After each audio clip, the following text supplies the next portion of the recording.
అధికారుల తీరుపై కోర్టును ఆశ్రయించారు కవిత. కోర్టు ఆదేశాలను జైలు అధికారులు పట్టించుకోవడం లేదు అంటూ కూడా కవిత ఆ పిటిషన్లో పేర్కొన్నారు. ఇంటి భోజనాన్ని అనుమతించడం లేదు, అలాగే పరుపులు చెప్పులు కూడా అనుమతించడం లేదు అంటూ కూడా కవిత ఆ పిటిషన్లో పేర్కొన్నట్టుగా తెలుస్తోంది. కనీసం కళ్ళజోడు కూడా అనుమతించడం లేదు అనేది కవిత ఆ పిటిషన్లో పేర్కొనడం జరిగింది. పెన్ను కానీ పేపర్లు కానీ కనీసం అవి కూడా ఇవ్వడం లేదంటూ కూడా కవిత ఆ పిటిషన్లో పేర్కొనడం జరిగింది. దాంతోపాటు బట్టలు, బెడ్షీట్స్, బుక్స్ అనుమతించడం లేదు. కోర్టును ఆశ్రయించారు.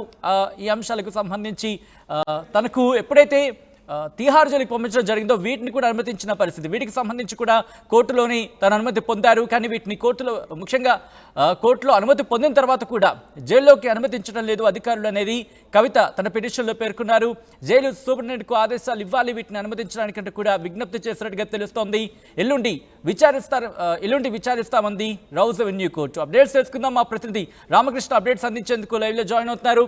రామకృష్ణ, ఇంకా ఎటువంటి అంశాలను కవిత ఆ పిటిషన్లో పేర్కొన్నారు? ఇక తిహార్ జైల్లో కవితకు కష్టాలు ప్రారంభమయ్యాయి. ఒక్కసారిగా జైలు అధికారుల వ్యవహార శైలితో కవిత షాక్ తిన్నారు. మరి కోర్టు ఉత్తర్వులను కూడా జైలు అధికారులు పాటించకపోవడంతో ఆమె చాలా ఆందోళనకు గురయ్యారు. ఆమె ఒక ప్రజాప్రతినిధికి ఒక కొన్ని ప్రోటోకాల్స్ ఉంటే ఆ ప్రోటోకాల్స్ కంపల్సరిగా అధికారులు పాటించాలి. కోర్టు ఆర్డర్ ఎప్పుడైతే రోజు కోర్టు కవితని కస్టడీకి జ్యుడిషియల్ రిమాండ్ కి విధించిందో, జ్యుడిషియల్ రిమాండ్ విధించినప్పుడు అప్పుడు కొన్ని నిబంధనలు ఉంటాయి ప్రజాప్రతినిధి విషయంలో. ఆ నిబంధనలు కంపల్సరీగా జైలు అధికారులు పాటించకపోతే వాళ్ళ మీద సీరియస్ యాక్షన్ కూడా కోర్టు తీసుకునే అవకాశం కూడా ఉంటది. జైలు సూపరింటెండెంట్ కానీ డిఐజీ జైల్సే కానీ వీటికి సమాధానం, డిఐజీ ఆఫ్ జైల్స్ దీనికి సమాధానం చెప్పాల్సి వస్తుంది.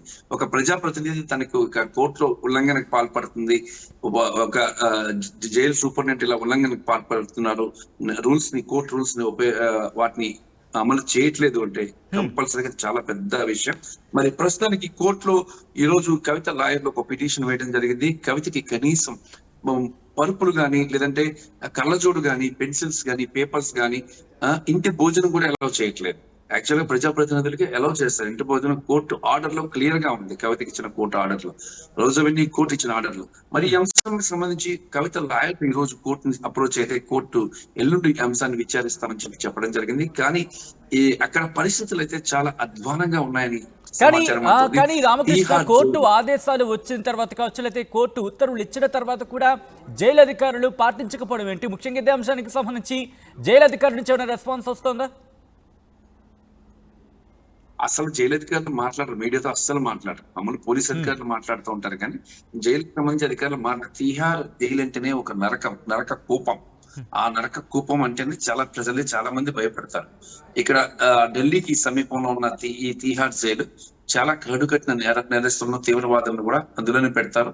మరి దానిలో విఐపీలకు ఒక ప్రత్యేక సెల్ ఉంటుంది, ప్రజాప్రతినిధులకు. ఆ ప్రజాప్రతినిధులకు ఆ సెల్ పెడతారు. అయితే ఇక్కడ ఏంటంటే అన్ని కూడా అవినీతిమయం అయిపోయాయి. ఈ నేపథ్యంలోనే ఈ జైలు అధికారులు ఇలా వ్యవహరిస్తున్నారని చెప్పేసి కూడా సమాచారం అయితే అందుతుంది. ముఖ్యంగా సాధారణంగా చూసుకున్నట్టుగైతే జైల్లో ప్రజాప్రతినిధులకు ఇంటి భోజనం ఎలా చేయాలి, మెడిసిన్స్ ఎలా చేయాలి. ఇప్పుడు కవిత అడిగినవి కూడా యాజ్ పర్ రూల్స్ ప్రకారమే అడుగుతున్నారు తప్ప మామూలుగా ఎక్కువేం అడగట్లేదు. కోర్టు ఎప్పుడైతే రోజువెన్ని కోర్టు 14 రోజులు జ్యుడిషియల్ రిమాండ్ విధించిందో కవితకి, ఆ రోజే కవిత ఆర్డర్స్ లోనే ఉంది ఆమె పరుపు తీసుకొచ్చుకోవచ్చు, పిల్లోస్ తీసుకొచ్చుకోవచ్చు తల కింద పెట్టుకోవడానికి, అలాగే ఇంటి భోజనం తీసుకొచ్చుకోవచ్చు. దాంతో పాటు ఇక పెన్సిల్ గాని, పేపర్స్ గాని, నగలు కూడా ధరించుకోవచ్చు.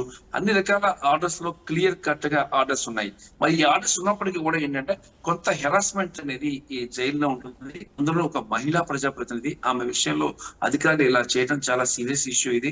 మరి అడ్వకేట్స్ చాలా స్ట్రాంగ్ గా కోర్టు అయితే దీనికి సంబంధించి అధికారులు అధికారుల మీద ఇమీడియట్ యాక్షన్ ఉండే అవకాశం అయితే ఉంది. Sachin. Right Ramakrishna, thanks for the update. మొత్తంగా అయితే మాత్రం తిహార్ జైలు అధికారుల తీరుపై కోర్టును ఆశ్రయించారు కవిత. కోర్టు ఆదేశాలను జైలు అధికారులు పట్టించుకోవడం లేదంటూ కూడా ఆ పిటిషన్లో పేర్కొన్నారు. ఇంటి భోజనాన్ని అనుమతించడం లేదు అనేది కవిత అందులో ప్రధానంగా పేర్కొన్నారు. దాంతోపాటు పరుపులు, చెప్పులు కూడా అనుమతించడం లేదు అనేది కవిత ప్రధాన ఆరోపణ.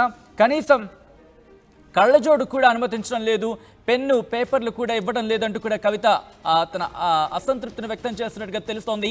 బట్టలు, బెడ్షీట్స్, బుక్స్ అనుమతించడం లేదు అనేది కూడా కవిత పేర్కొనడం జరిగింది. ఆ పిటిషన్లో కోర్టును ఆశ్రయించారు. బీఆర్ఎస్ ఎమ్మెల్సీ కవిత జైలు సూపరింటెండెంట్కు ఆదేశాలు ఇవ్వాలని విజ్ఞప్తి చేశారు. ఎల్లుండి విచారిస్తామని చెప్పి రౌజ్ అవెన్యూ కోర్టు తెలిపినట్టుగా తెలుస్తోంది.